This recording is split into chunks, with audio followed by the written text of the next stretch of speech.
The head of my film school told me documentary about elderly people don't sell, and rejected my thesis film concept. Last month, my documentary about a 93-year-old marathon runner won an Oscar, and I spotted him in the audience trying to catch my eye. Nobody watches films about old people, Professor Reed declared in our thesis planning meeting. Choose something with youth appeal if you ever want to work in this industry. When I insisted on documenting the life of Walter, a 93-year-old who started running marathons at 70 after his wife died, Reed gave me the lowest project approval rating possible. Your technical skills are adequate, but your commercial instincts are non-existent, he wrote.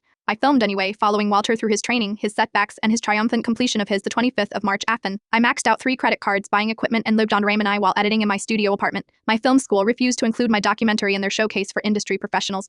I graduated with honors but without the connections my classmates received. I submitted The Last Mile to 34 film festivals, hearing nothing for months until Sundance unexpectedly accepted it. The standing ovation lasted 5 minutes. Yes, he outbid 3 other streamers for distribution rights. The film resonated across generations, with viewers from 18 to 80 finding inspiration in Walter's refusal to be defined by age. The Last Mile became the most watched documentary on the platform that month. When the Oscar nomination came, I invited Walter, now 95, as my guest. As I stood on stage accepting the award, I thanked him for showing us that life's most meaningful journeys can begin at any age.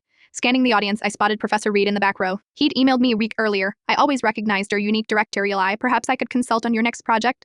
I never replied to his email, but on stage I added, and thank you to everyone who said this film would never find an audience. You reminded me that the stories most worth telling are often the ones others are too afraid to embrace. Today, my production company exclusively develops stories about extraordinary people over 80. With 5 films currently in production, sometimes the most unmarketable ideas are simply the ones waiting for someone brave enough to champion them.